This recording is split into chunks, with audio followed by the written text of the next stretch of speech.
ಈ ಥರ ನಾಟಿ ಸ್ಟೈಲಲ್ಲಿ ಚಿಕನ್ ಸಾಂಬಾರನ್ನ ಒಮ್ಮೆ ಟ್ರೈ ಮಾಡಿ ತುಂಬಾ ರುಚಿಯಾಗಿರುತ್ತೆ.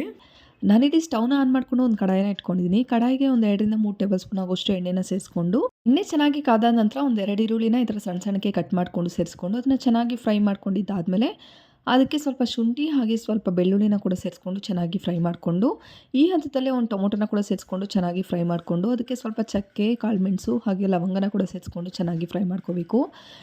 ಇದೆಲ್ಲನೂ ಚೆನ್ನಾಗಿ ಫ್ರೈ ಆದ ನಂತರ ಅದಕ್ಕೆ 1 ಟೇಬಲ್ ಸ್ಪೂನ್ ಆಗೋಷ್ಟು ಕಡಲೆಪಪ್ಪನ್ನ ಸೇರಿಸ್ಕೊಂಡು ಚೆನ್ನಾಗಿ ಫ್ರೈ ಮಾಡಿಕೊಂಡು, ಹಾಗೆ 1 ಹಿಡಿ ಆಗೋಷ್ಟು ಕೊತ್ತಂಬರಿ ಸ್ವಲ್ಪ, ಪುದೀನ ಸ್ವಲ್ಪನ ಸೇರಿಸ್ಕೊಂಡು ಚೆನ್ನಾಗಿ ಫ್ರೈ ಮಾಡ್ಕೋಬೇಕು. ಇದೆಲ್ಲನೂ ಚೆನ್ನಾಗಿ ಫ್ರೈ ಆದ ನಂತರ ಅದಕ್ಕೆ 1 ಕಪ್ ಆಗೋಷ್ಟು ಕಾಯಿ ತುರಿನ ಕೂಡ ಸೇರಿಸ್ಕೊಂಡು ಚೆನ್ನಾಗಿ ಎಲ್ಲದನ್ನು ಫ್ರೈ ಮಾಡ್ಕೋಬೇಕಾಗತ್ತೆ. ಈ ಥರ ಫ್ರೈ ಮಾಡ್ಕೊಂಡಿದ್ದಾದಮೇಲೆ ಒಂದು ಮಿಕ್ಸಿ ಜಾರ್ಗೆ ಎಲ್ಲನೂ ಸೇರಿಸ್ಕೊಂಡು, ಅದಕ್ಕೆ 3 ಟೇಬಲ್ ಸ್ಪೂನ್ ಆಗೋಷ್ಟು ಧನಿಯಾ ಪುಡಿ, ಹಾಗೆ 1 ಟೇಬಲ್ ಸ್ಪೂನ್ ಆಗೋಷ್ಟು ಅಚ್ಕಾರದ ಪುಡಿ, ಅಂದರೆ ಖಾರಕ್ಕೆ ತಕ್ಕಂತೆ ಅಚ್ಕಾರದ ಪುಡಿನ ಕೂಡ ಸೇರಿಸ್ಕೊಂಡು, ಹಾಗೆ ಒಂದು 1/4 ಟೇಬಲ್ ಸ್ಪೂನ್ ಆಗೋಷ್ಟು ಅರಿಶಿಣನ ಕೂಡ ಸೇರಿಸ್ಕೊಂಡು ಈ ಥರ ಹಸಿ ಮಸಾಲೆನ ರೆಡಿ ಮಾಡ್ಕೋಬೇಕು. ಈಗ ಮತ್ತೆ ಸ್ಟವ್‌ನ ಆನ್ ಮಾಡ್ಕೊಂಡು ಒಂದು ಕುಕ್ಕರ್ನ ಇಟ್ಕೊಂಡಿದ್ದೀನಿ. ಕುಕ್ಕರ್ಗೆ 4ರಿಂದ 5 ಟೇಬಲ್ ಸ್ಪೂನ್ ಆಗೋಷ್ಟು ಎಣ್ಣೆನ ಸೇರಿಸ್ಕೊಂಡು, ಅದಕ್ಕೆ ಒಂದು ಸ್ವಲ್ಪ ಆಗೋಷ್ಟು ಈರುಳ್ಳಿ, ಹಾಗೆ ಸ್ವಲ್ಪ ಕೊತ್ತಂಬರಿ, ಸ್ವಲ್ಪ ಪುದೀನಾನ ಸೇರಿಸ್ಕೊಂಡು ಚೆನ್ನಾಗಿ ಅದನ್ನು ಫ್ರೈ ಮಾಡ್ಕೋಬೇಕು.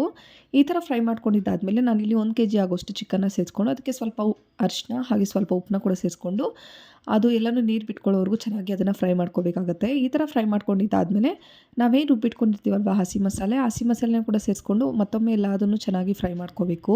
ಈ ಥರ ಫ್ರೈ ಮಾಡ್ಕೊಂಡಿದ್ದಾದಮೇಲೆ ಈಗ ನಮ್ಗೆ ಎಷ್ಟು ಬೇಕೋ ಅಷ್ಟು ನೀರನ್ನ ಸೇರಿಸ್ಕೊಂಡು, ರುಚಿಗೆ ತಕ್ಕಂತೆ ಉಪ್ಪನ್ನ ಕೂಡ ನೋಡಿಕೊಂಡು, ಈಗ ಲಿಡ್ನ ಕ್ಲೋಸ್ ಮಾಡಿಬಿಟ್ಟು ಚಿಕನ್ ಬೇಯೋವರೆಗೂ ಬೇಯಿಸ್ಕೊಂಡ್ರೆ ಸಖತ್ ಟೇಸ್ಟಿಯಾಗಿರೋಂಥ ಚಿಕನ್ ಸಾಂಬಾರು ರೆಡಿಯಾಗಿ ಹೋಗ್ಬಿಡುತ್ತೆ. ತುಂಬಾ ರುಚಿಯಾಗಿತ್ತು.